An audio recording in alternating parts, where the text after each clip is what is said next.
All right, good evening, everyone. I hope you all had a wonderful Christmas and you're looking forward to a blessed new year. I am filming this on my new tripod. My sister got me for Christmas. I was very grateful for this gift because not only is it practical and something that I can use, but it sent the message to me that she believes in these videos that I'm putting out, that she thinks that what I'm doing is going to help someone, and I greatly appreciate her support. Normally, I talk about raising my daughter in these videos. Today, I wanted to put out a message for my fellow educators, my colleagues, fellow teachers. Just FYI, if you've never listened to any of my videos, I've been teaching for almost 20 years.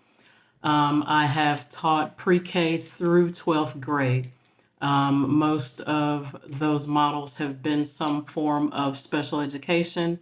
I did teach fifth grade general education 1 year. And in full disclosure, that was my hardest year in teaching. I did not have what I thought I needed to be as successful in that role as possible, but that's a whole nother story. So I wanted to tell you all about two teachers that I had when I was younger and the one that I try my best to model. One teacher I had, her name was Mrs. Davis, and to be completely honest with you, she was never my actual teacher. She just happened to be an educator, and I just happened to be blessed with her love, her presence. She was a very sweet lady. She is a very sweet lady. She is still living. Very sweet lady, very open, very kind, very caring. She was love personified. She was a walking example of love. Not only do I remember her name, but I keep in touch with her son for the sole purpose of asking how she's doing. I know he must think that I am just the rudest person alive. I never ask him how he's doing. I never ask him how his family's doing. It's not that I don't care. It's not that I don't wish him well.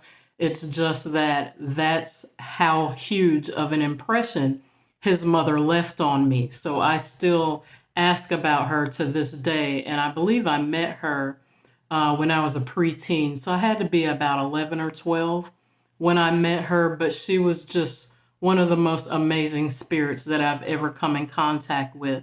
I used to watch her just pour love into anybody that was in her presence. It didn't matter who you were, didn't matter what you looked like. She treated everyone with just love and just pure kindness, and that made a huge lasting impression in my life. Then I had another teacher, and I won't say her name. I don't know if she is alive or deceased, but she was the exact opposite of Mrs. Davis. She would say all kinds of mean and nasty things to me. My desk so happened to be in right in front of her desk, and I believe that was because she was able to whisper nasty things to me without anyone knowing. I think that's how she released her issues or her tension or her anger. She took them out on me. Now, I don't know if she treated anyone else like that. I was a child at the time. I had to be about 9 or 10 years old. And I used to hate going to school because she was so nasty to me.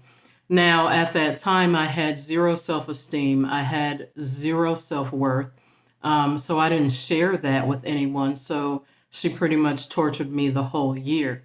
Now, of course, I have an opinion about that now. I can stick up for myself, advocate for myself now. But I was a child back then. So for her to be so nasty to me also left a lasting impression, but on the exact opposite of the love scale. It made me feel terrible when I was a child. So I wanted to record this video because I'm one of those people that live in my head a lot. And I'm a humanitarian, and I always want to see people live in a better world, to be more secure, to feel more love. And I always worried about that because I felt like I was helpless and there was nothing I could do. But I recently realized that that's not true. I have a voice and I can use it. And although I use my voice for the special needs population, children are part of a special needs population. They need a voice, they need advocacy. A lot of times we say that the children are our future, but look at what we're doing in the public school system. We are not nourishing and pouring into our students that they would grow up and become the best version of themselves. Instead, we are going an institutionalized route and just teaching them that they need to obey or else. And that adult means that you're all encompassing, even if it is in a negative way. Now, I don't want you all to think that I'm on here bashing teachers. We all know that teachers do not get the credit that they deserve. That by and large, teachers do an amazing job, care for their students. It really is hard to teach students when you don't care about them. So if there is anyone whose toes this message is stepping on, you got to ask yourself why. Why would this get under your skin? So I just wanted to, put this out there. Hopefully, fellow educators will reflect, make sure you're trending or you're on the spectrum of Mrs. Davis, pouring into your students. That whole saying about kids don't care how much you know until they know how much you care, that is totally true. And although we've been conditioned as a society to think that we have to, be mean and nasty to our students or our children to get them to fall in line, that could not be further from the truth. Kids will always rise to their best version, and you and I as well, when we are loved, when we love ourselves, when we love those who love us, when we love those around us, when we want to help people. So, think about what kind of teacher you have been, what kind of teacher you want to be.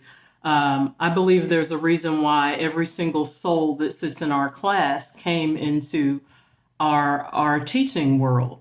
I believe that there's some type of service that we can provide to every student, every child that crosses our path. So just think about that before we go back into the classroom on Monday.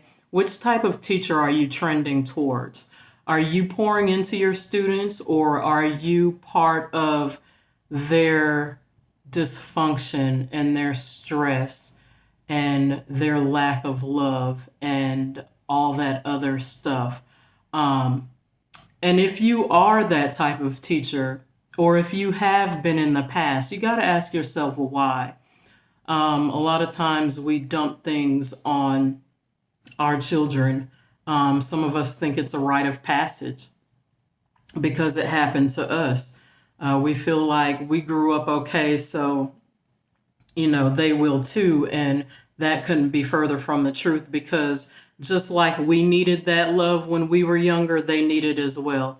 And so those babies that come into your room that are the most disrespectful, that are that give you the most behavior problems, those are the ones that need the attention and the kindness and the love the most.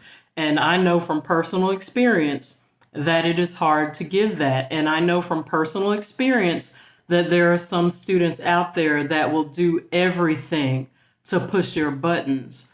But when you elevate your mindset, when you stick in your head that you are the example and they are a child and they are not responsible from the environment that they come from, and it is your job to model and demonstrate what you expect from them, because if they're not seeing it from you, and they're not seeing it at home, then why are they supposed to be it? How are they supposed to see that example when no one around them is giving that? So just some food for thought, no judgment. I hope you have a wonderful evening. Thank you for your time, and Happy New Year if I do not record a video before January 1st. Thank you.